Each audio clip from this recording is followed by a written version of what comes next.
where they were, and what they were doing when our democracy came under assault. Dates that occupy not only a place on our calendars, but a place in our collective memory.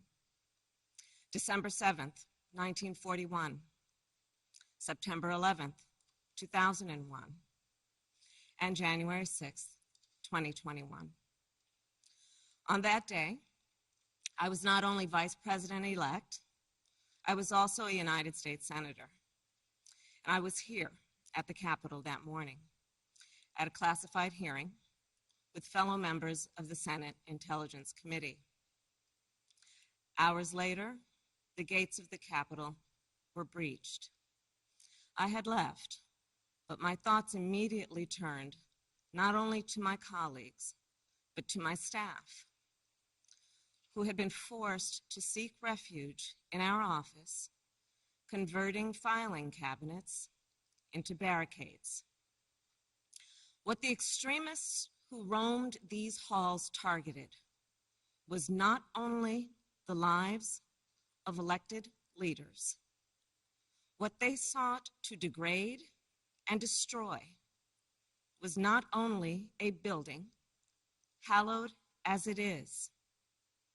What they were assaulting were the institutions, the values, the ideals that generations of Americans have marched, picketed, and shed blood to establish and defend.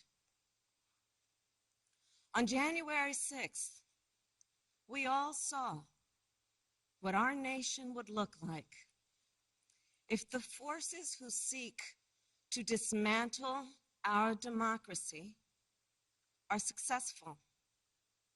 The lawlessness, the violence, the chaos. What was at stake then and now is the right to have our future decided the way the Constitution prescribes it, by we, the people, all the people.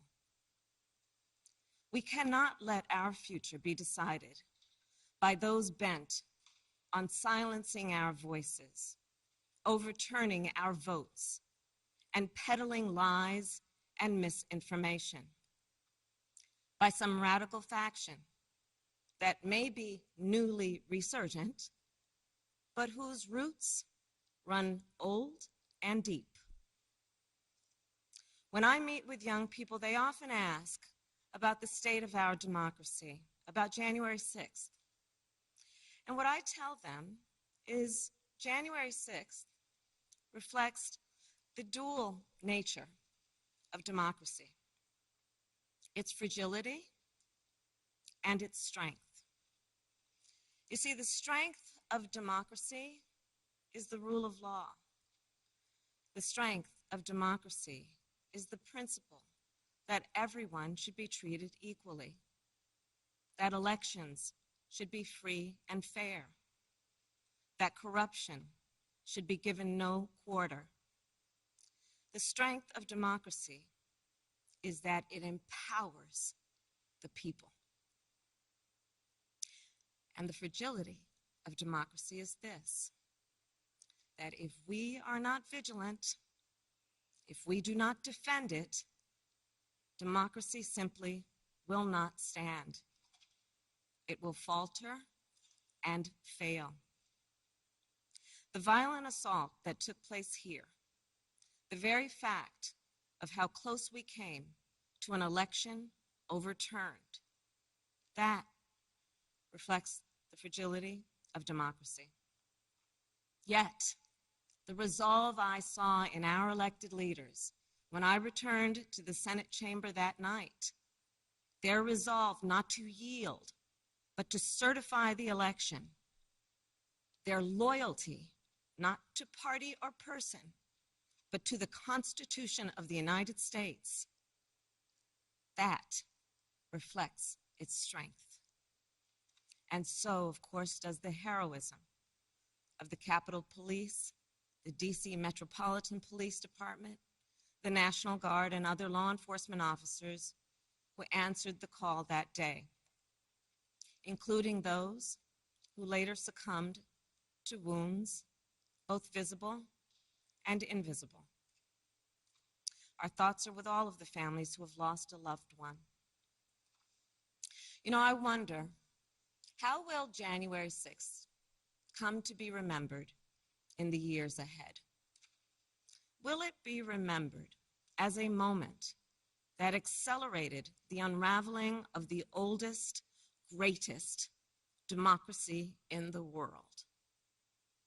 Or a moment when we decided to secure and strengthen our democracy for generations to come?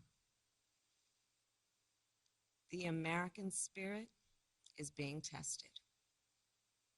The answer to whether we will meet that test resides where it always has resided in our country, with you, the people.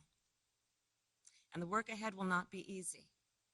Here in this very building, a decision will be made about whether we uphold the right to vote and ensure free and fair elections. Let's be clear, we must pass the voting rights bills that are now before the Senate. And the American people must also do something more. We cannot sit on the sidelines. We must unite in defense of our democracy in order to form a more perfect union, establish justice, ensure domestic tranquility, provide for the common defense, promote the general welfare, and secure the blessings of liberty to ourselves and to our prosperity and posterity. That is the preamble of the Constitution that President Biden and I swore an oath to uphold and defend. And that is the enduring promise of the United States of America. My fellow Americans, it is my honor to introduce a public servant with the character and fortitude to meet this moment, a leader whose life's work has been moving our nation toward that more perfect union, President Joe Biden.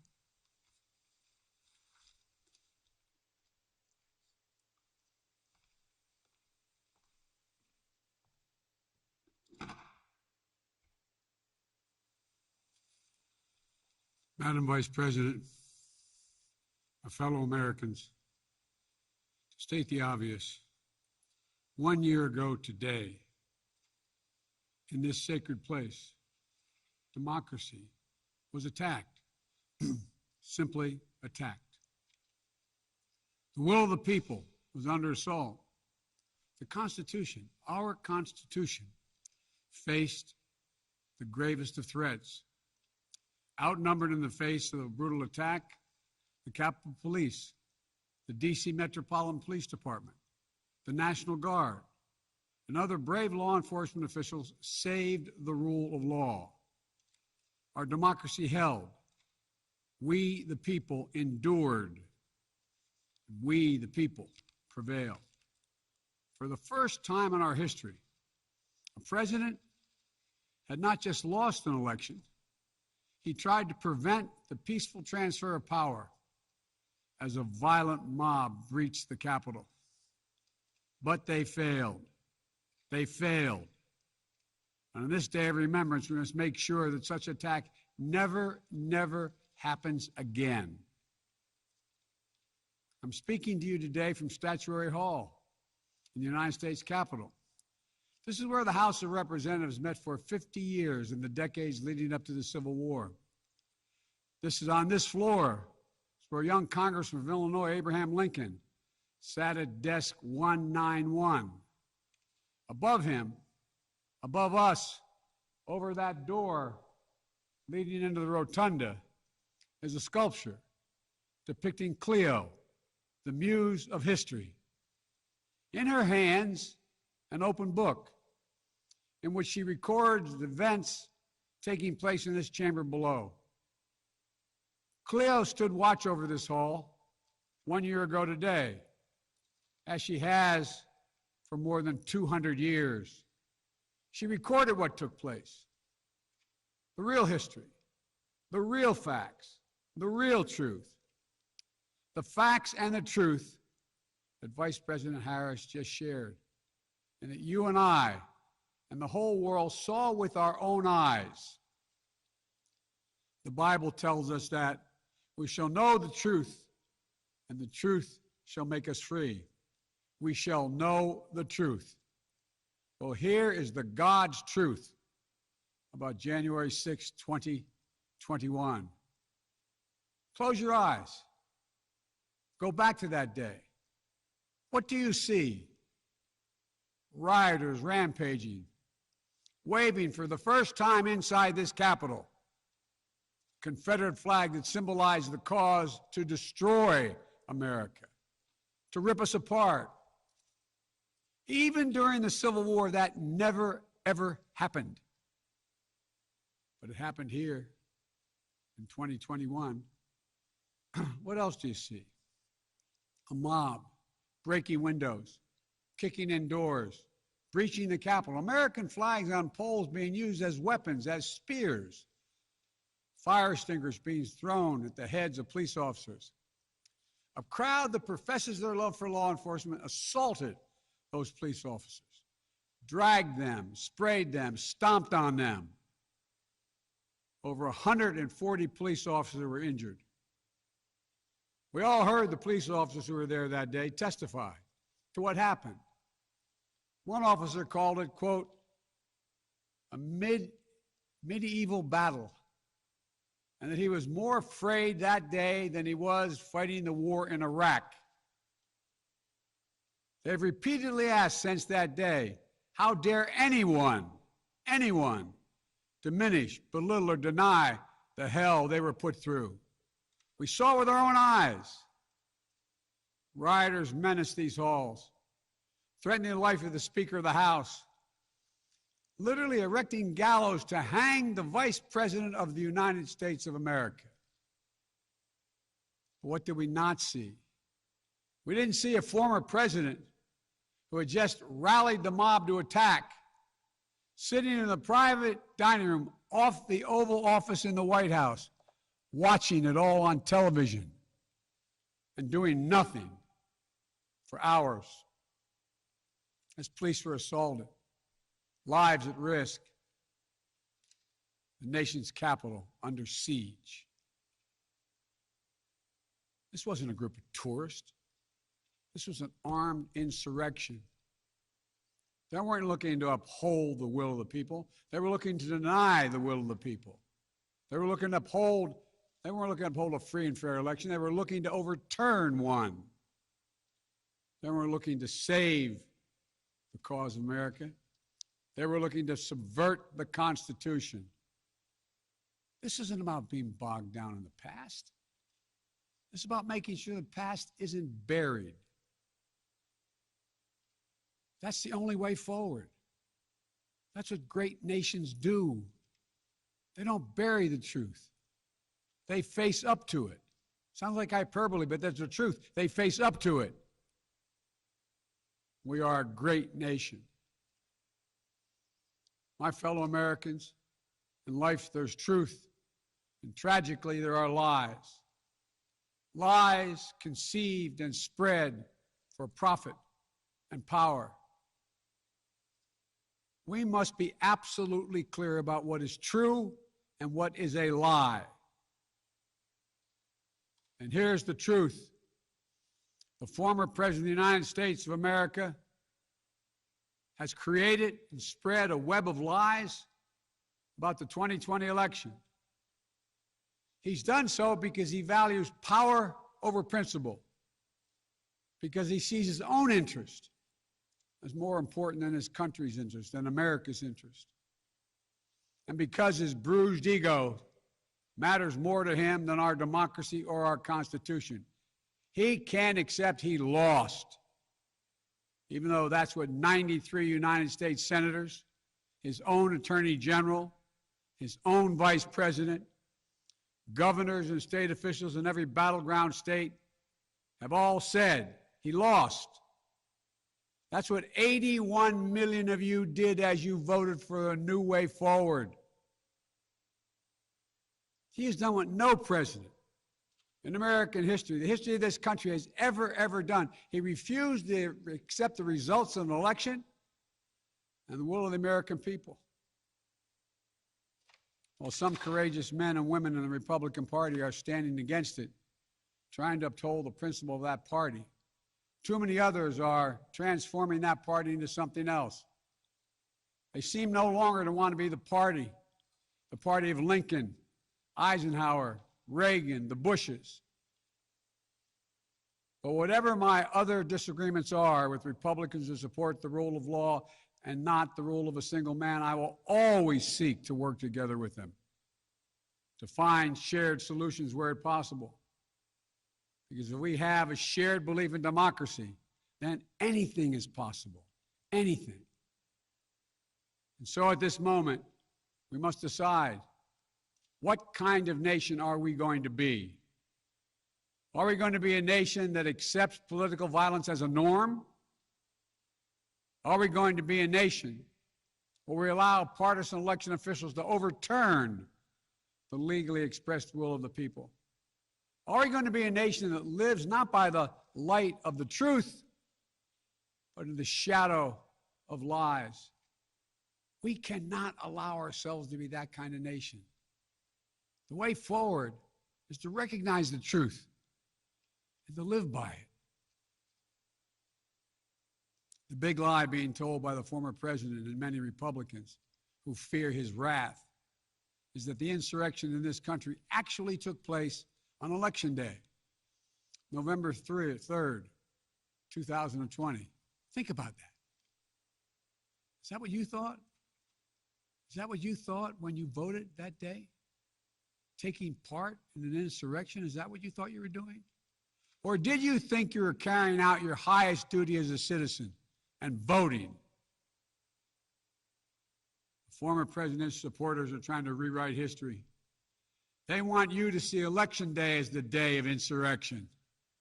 And the riot that took place here on January 6th as a true expression of the will of the people.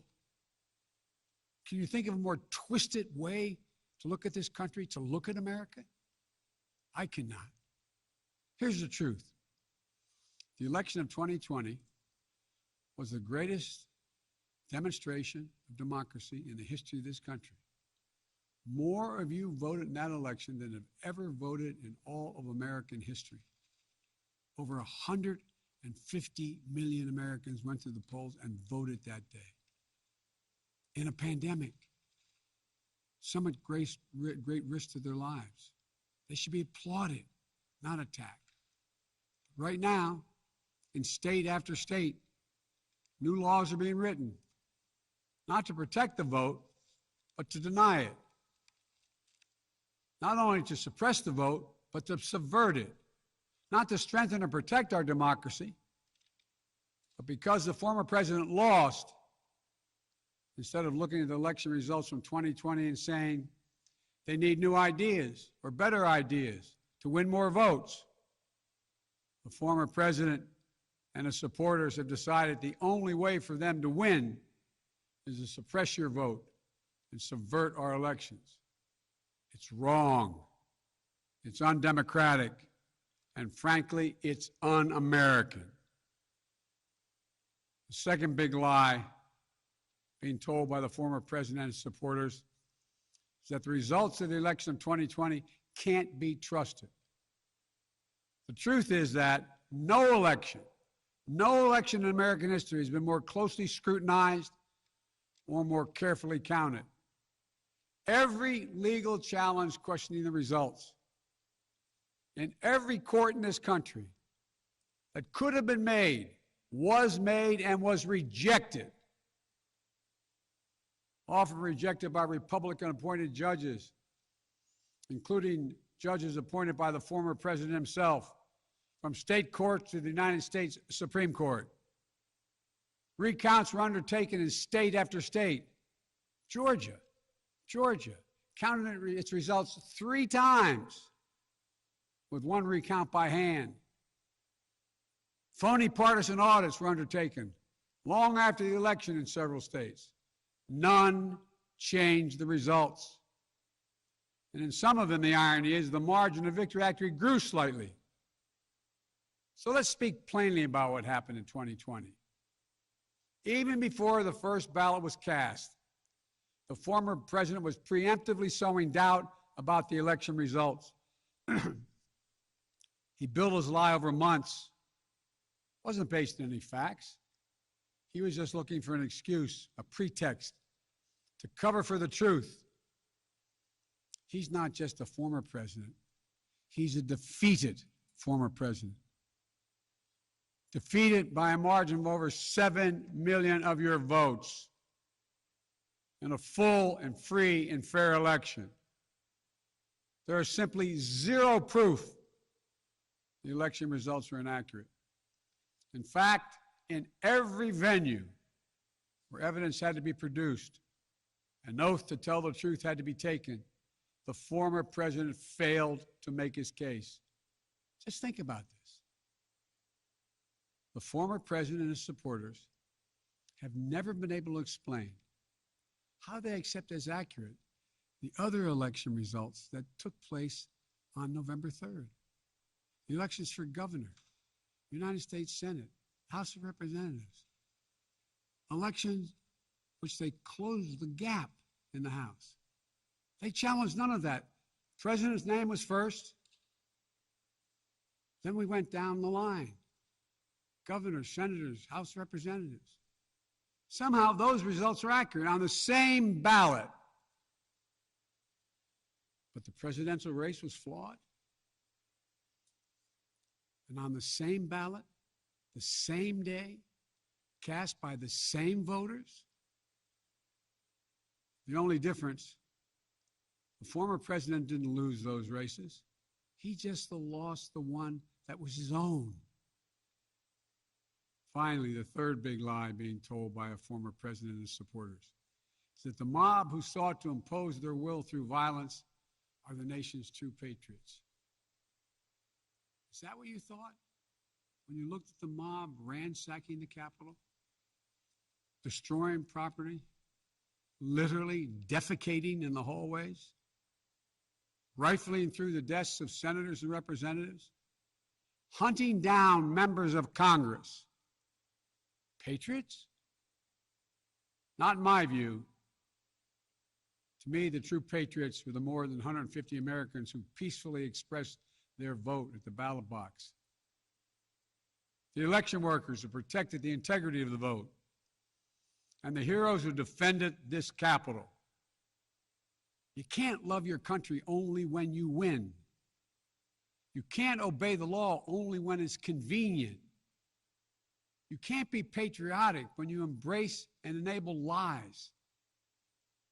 Those who stormed this Capitol, and those who instigated and incited, and those who called on them to do so, held a dagger at the throat of America, at American democracy. They didn't come here out of patriotism or principle. They came here in rage, not in service of America, but rather in service of one man. Those who incited the mob, the real plotters who were desperate to deny the certification of this election and defy the will of the voters. But their plot was foiled. Congressmen, Democrats and Republicans stayed. Senators, representatives, staff, they finished their work the Constitution demanded. They honored their oath to defend the Constitution against all enemies, foreign and domestic. Look, folks, now it's up to all of us, to we the people, to stand for the rule of law, to preserve the flame of democracy, to keep the promise of America alive. The promise is at risk. targeted by the forces that value brute strength over the sanctity of democracy, fear over hope, personal gain over public good. Make no mistake about it, we're living at an inflection point in history, both at home and abroad. We're engaged anew in a struggle between democracy and autocracy, between the aspirations of the many and the greed of the few, between the people's right of self-determination and the self-seeking autocrat. From China to Russia and beyond, they're betting that democracy's days are numbered. It actually told me democracy is too slow, too bogged down by division to succeed in today's rapidly changing, complicated world. And they're betting America will become more like them and less like us. They're betting America is a place for the autocrat, the dictator, the strongman. I do not believe that. That is not who we are. That is not who we have ever been. And that is not who we should ever be. Our founding fathers, as imperfect as they were, set in motion an experiment that changed the world, literally changed the world. Here in America, the people would rule. Power would be transferred peacefully, never at the tip of a spear or the barrel of a gun. They committed to paper an idea that they couldn't live up to, but an idea that couldn't be constrained. Yes, in America, all people are created equal.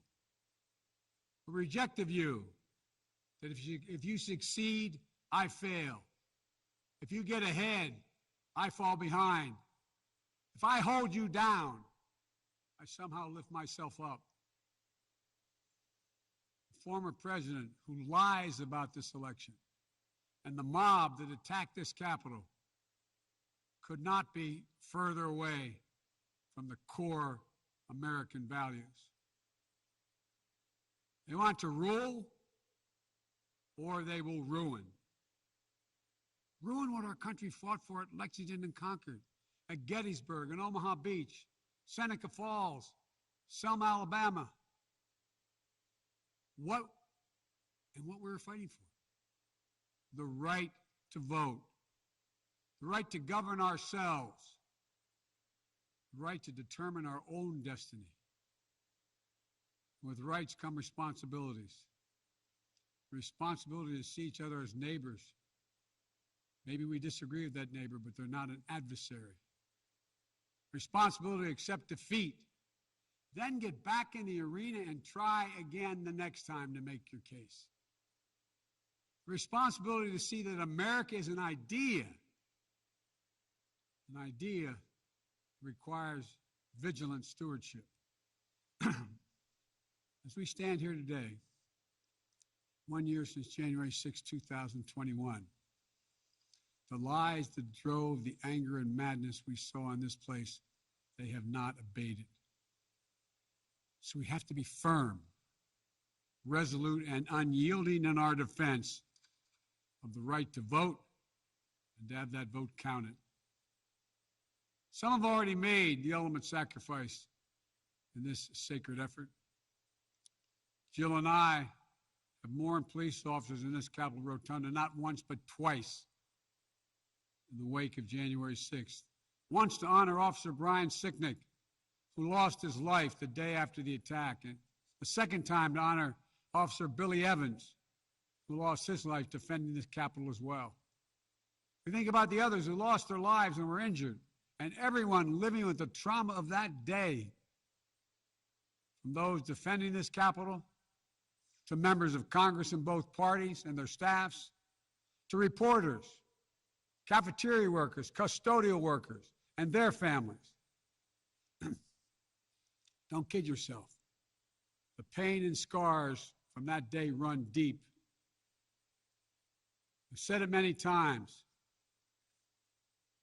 and it's no more true or real when we think about the events of January 6th, we are in a battle for the soul of America. A battle that by the grace of God and the goodness and greatness of this nation, we will win. Believe me, I know how difficult democracy is, and I'm crystal clear about the threats America faces. But I also know that our darkest days can lead to light and hope. From the death and destruction, as the Vice President referenced in Pearl Harbor, came the triumph over the forces of fascism. From the brutality of Bloody Sunday on the Edmund Pettus Bridge came historic voting rights legislation. So now let's step up, write the next chapter in American history, where January 6th marks not the end of democracy, but the beginning of a renaissance of liberty and fair play. I did not seek this fight brought to this Capitol 1 year ago today, but I will not shrink from it either. I will stand in this breach. I will defend this nation, and I will allow no one to place a dagger at the throat of democracy. We will make sure the will of the people is heard, that the ballot prevails, not violence, that authority in this nation will always be peacefully transferred. I believe the power of the presidency and the purpose is to unite this nation, not divide it, to lift us up, not tear us apart. To be about us, not about me. Deep in the heart of America burns a flame, lit almost 250 years ago, of liberty, freedom, and equality. This is not a land of kings or dictators or autocrats. We're a nation of laws, of order, not chaos, of peace, not violence. Here in America, the people rule through the ballot, and their will prevails. So let us remember, together, we're one nation, under God, indivisible. That today, tomorrow, and forever at our best, we are the United States of America. God bless you all. May God protect our troops. And may God bless those who stand watch over our democracy.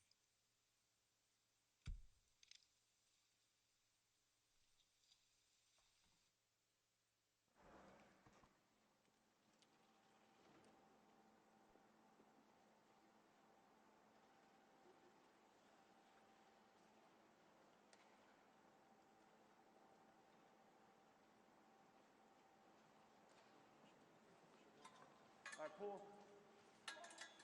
You come this way, guys. Come out. Yes, sir. Yes, sir. All right, see you guys. See you, Matt. See you, Matt.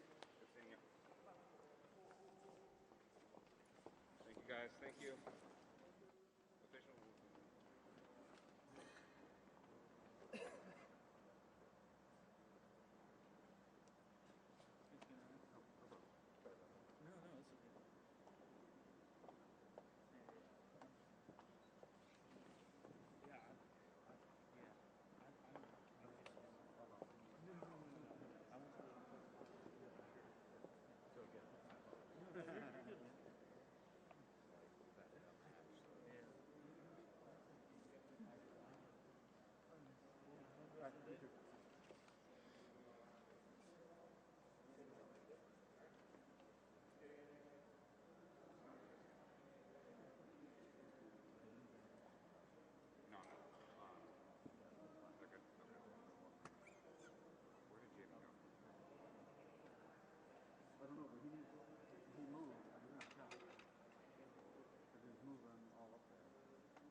Why you shouldn't have